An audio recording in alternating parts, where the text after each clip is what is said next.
A man is pulling two boxes, one on top of the other, on a flat horizontal surface by pulling on a rope parallel to the surface. A horizontal rope, I guess, right? The coefficient of kinetic friction between the floor and the lower box is 0, this is mu k, is 0.344, and the coefficient of static friction between the two boxes, mu sub s, is 0.751. What is the magnitude of the maximum acceleration the man can pull the boxes without having the top box slip off the bottom box? So you're asked for acceleration, and he's got some pulling force. You're not asked for that pulling force, but basically we will assume that both boxes have the same acceleration. So I think all we need to do is draw the free body diagram for the top box. So that's going to be the normal force on, if we call this 1 or something, and this 2, we'll call this normal force on 1, m1, g pulling down, and then there'll be this static friction force pulling to the right.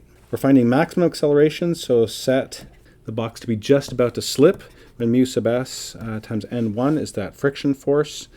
If we define y to be up and x to be down, and a sub y is 0, means that the net force in the y direction is 0, which is n1 minus m1g. So this means that n1 equals m1g. F net in the x direction is equal to m1 times this acceleration that we're trying to find. So we'll say that m1 times a is equal to fs max, which is going to be mu sub s times the normal force, which is m1g. And the m1s cancel in this, and you get the a is equal to mu sub s times g. So it's 0.751 times 9.8. 0.751 times 9.8 equals 7.36 meters per second squared. D. A steel suspension cable is used to support a gondola at a ski resort. The unstretched length of the cable, I think this is going to be a Young's modulus question, so let's write L0 is 4,300 meters. The diameter of the cable is 3.6 centimeters, so we're going to need a radius in meters there. The Young's modulus for steel is 210 times 10 to the 9 newtons per meter squared. If the cable is under a tension, so there's this force here, I guess, is going to be 2.1 times 10 to the 6 newtons. What is its change in length? So need delta L. If I look at my aid sheet, I've got 1 over y times F over A times L0. So we need to find A. So the first thing I would note is that if the diameter is 3.6 centimeters, you divide that by 2 to get the radius. Let's not forget that. And then also let's divide by 100 to convert centimeters to meters. So 0.018 meters. And the area of a circle, I assume this is a circular cross-section here, is pi times r squared. And so A is equal to 3.14159 times 0.018 squared. So square that and times it by 3.14159. And I get the area is 1.018 times 10 to the minus 3 meters squared.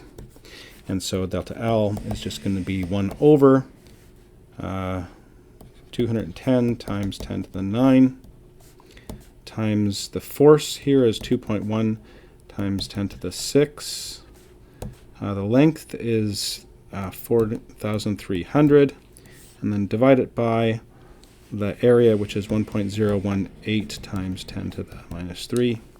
Let's plug all that into my calculator. 2.1 times 10 to the 6 times 4,300 divided by, open parentheses, 210 times 10 to the 9 times 1.018 times 10 to the negative 3, end parentheses, equals 42.2 meters.